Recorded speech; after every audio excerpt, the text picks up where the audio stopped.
За сайн байцгаана уу? Япон улсад юу ямар байдаг вэ? Сургуулийнхаа 4-р дугаараар насан туршидчдын 6 цэнгэлийн газруудын тухай мэдээлэл хүргэе гэж бодлоо. За тэгээ энэ удаад Япон улсад тодорхой хэмжээний хугацааг өнгөрүүлсэн гэдээ байгаа нэгэн залуугаас ярилцлага авъя гэж бодож байна. За сайн байцгаана уу? Би ингээд Япон улсад ирээд удаагүй нэгэн залуу байна.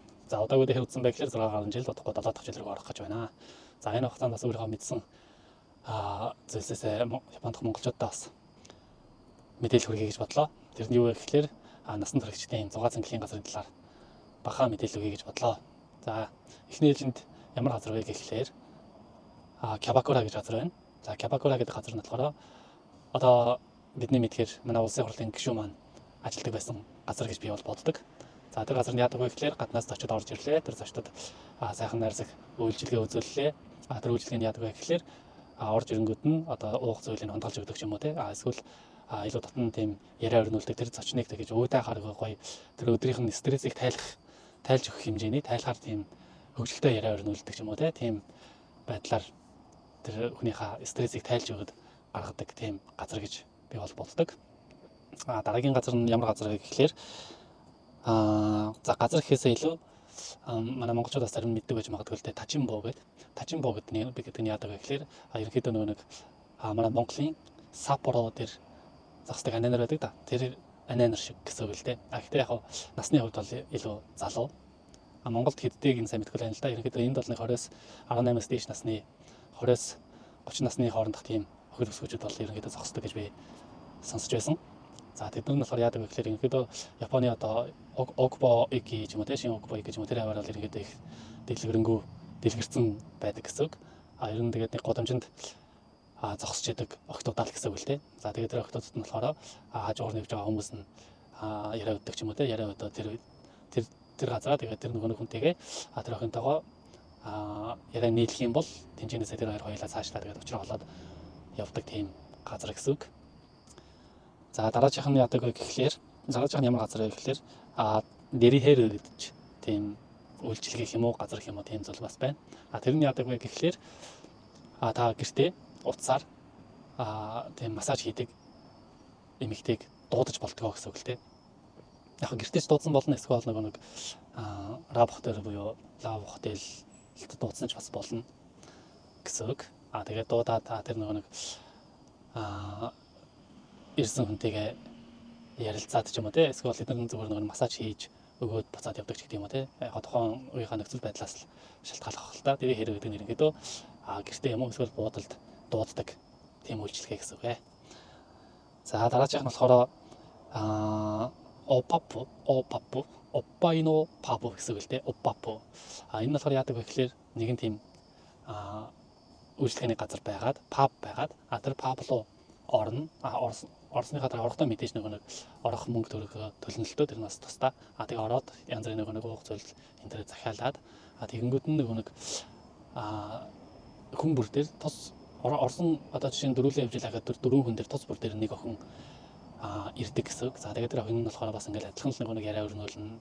Бас дотн тийм яриа өрнүүлж болно. Янз бүрийн тийм хөвгөлтэй яриа өрнүүлж болно. Тийм яриа өрнүүлнэ. За тэгээд нэг охин маань бас адилхан хонтголж өгнө. Тэрнээс нь нөгөө охиндоо бас юм авч өгч болно. Тэгээд тэр хугацаанд яг ингээд тийм яриа өрнөд явж явах үед нь тийм генетийн тийм нэг хөгжим ая явдаг юм. Ая явдгийн жоохоо явдаг гэсэн л те. Тэгээд тэр нь ая явангууд нөгөө охин маань тэр үйлчлүүлэгчийнхаа өвөр дээр нь гарч суугаад өвөр дээр нь гарч суунгууд нь үйлчлүүлэгч нь болохоор цээжний дээд хэсэг буюу хөх бэлхүүснээс дээшгээ хөх гэдэг юм уу те. Тэгээд дээшгээ үнсэлцэж барьдаг ч юм уу. Тэр нь болохоор тийм зүйлүүд нь болохоор нээлттэй байдаг. Бэлхүүснээс доошоо хүрэх болохоор тэ.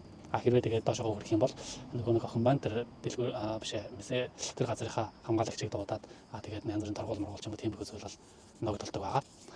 За тийм газар байна. Дараагийнх нь болохоор Гарцба гэдэг нь болохоор яадаг вэ гэхэлэр за үйлчлүүлэгчид тэр Гарц тийм паб руу орлогоо гэж үү оронгууд ерөнхийдөө тэр нэг техникийн ардталт нь охтууд ингэж байдаг гэсэн үг л дээ. Тэр охтууд нь одоо нэг Монголын одоо юу гэх юм болоо. Аюу оронгууд техникийн ард суунгууд тэр охин нь нөгөө хүнтэйгээл хүн техникийн ардаас л тэгж яриа өрнүүлээл техникийн ардаас тэр хүндээ нэг хонтголж аягалж өгдөг ч юм уу те. Тиймэрхүү маркийн газар гэсэн үг. За дараагийнх нь болохоор Айския гэж байгаа. Айския гэдэг нь болохоор яадаг вэ гэхээр За тийм нэг адилхан нэг паб байлаа гэж. Тэр паб дотор болохоор одоо ингээд гадар явж байгаа хоёр эмэгтэй ч юм уу жишээ шүү дээ тий. Гурлаж байсан болон дөрвөлж байсан бол хамаагүй л дээ. Жишээ нь хоёр эмэгтэй явж байгаа тэр Айсики яв юу тэр паб руу орлоо гэж бодоход тэр хоёр охинд болохоор орсон хоёр охинд болохоор яг адилхан гаднаас найзтайгаа явж байгаад орсон хоёр залуу энэ ширээн дээр авчиж уулзуулж суулгал хооронд нь тэгж танилцуулж өгдөг гэсэн үг л дээ.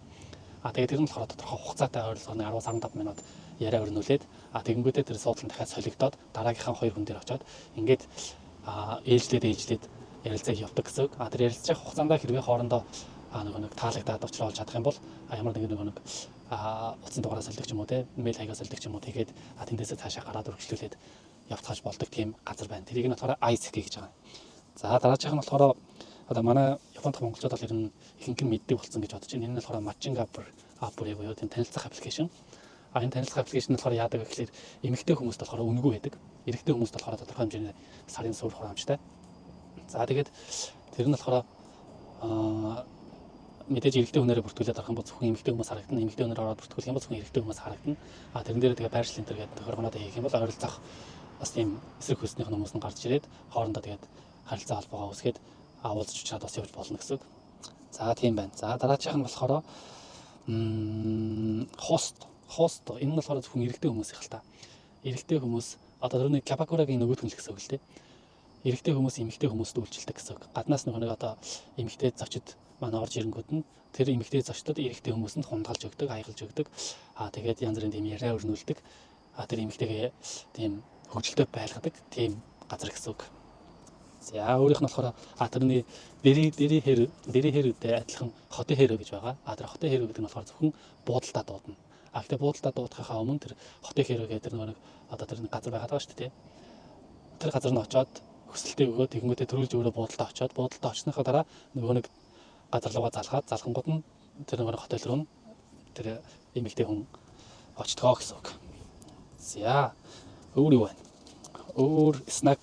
За снак гэхээр ер нь бол айгүй энэ снак гэдэг нь ер нь маш урт удаан түүхтэй юм шиг байгаа маа. Тэгээ ерөнхийдөө бол снакт нь болохоор өөр нэг тийм бүр их дээр үеэс тэгээд ажиллаулаад эхэлсэн тийм одоо уушийн газар л юм уу та. Тэгэл нэг уушийн газар нь одоо нэг ихч тэгэл өөрийнхөө нэг архит орсон юмнуудыг тэр газар орж ирсэн хүмүүст нь хонтолж өгдөг ч юм уу аягалж өгдөг ч юм уу те. Тэгэл тэгэнгүүтээ бас адилхан нэг хөгжилтэй гоё нэрэгтэй байлгадаг тийм л газар гэж ойлгож болно л доо. Тэгээд цаашаа өшөө олон зүйл ярих юм бол бас яригдал яваал юм л да. Гэхдээ энэ одоо ингээд ерөнхийдөө өнөөдөртөө бол ингэсгээ дуусгачих гэж бодож байна. За тэгээд би энэ байна оо. Айгуу тийм өөрөө туулаад мэдрээд зовцсон юм шиг ярьчлаа уучлаарай. Тэгээд энийг миний хувьд бол ерөнхийдөө тийм амар буруу зүйл гэж бол их бододгүй. Энэ бол том улсад байх л зүйл. Тэгээд энэ Япон улсад чинь Япон хүмүүс чинь хэдэн наснда гэрлэж хэдэн наснда хүүхдтэй болж яадаг үлээ ерөнхийдөө бүх зүйл нь хожуу штэ. Тийм учраас тэр хүртлээ бас яаж зүгээр байх вэ тэр чинь ажлынхаа бас стрессийг тайлна. Зөндөл зүйл байна. Яг нь буруугаар мэдээж ашиглаж байгаа тийм хүмүүс бол байгаа л хэл та. Гэхдээ тэрийг бол нэг буруудгаадах шаардлага бол байхгүй гэж бодож байна. Одоо нэг Монголд чинь архин дуртай хэрэл тэр хүн чинь бүр нэг архичин юм шиг тэгж үзэгддэг штэ тий. Энэ Японд болохоор японочууд чинь архинд амар дуртай гэсэн мөртлөө ерөөсөө тэр нь тийм буруу зүйл сурталж байгаа юм шиг тийм амар архичин хүн шиг бол нөгөө хүмүүст нь санагддаг шүү дээ. Тэрнтэй л адилхан зүйл гэж боддог. Тэгээд яг нэг Японоос Монголоос ирээд удаагүй хүмүүс бол айгүй тийм хүн дээр хүлээж авч иж магадгүй. Жохон ч гэсэн мэдээлэл хүргэж чадсан бол баяртай байна. Зөвөр ашиглаад хөгжилтөд чадах нь хөгжилтөд зөвөр мэдээлэл маркаар хүлээж авах нь хүлээгээд аваарай гэж хэлсэн. Баяртай.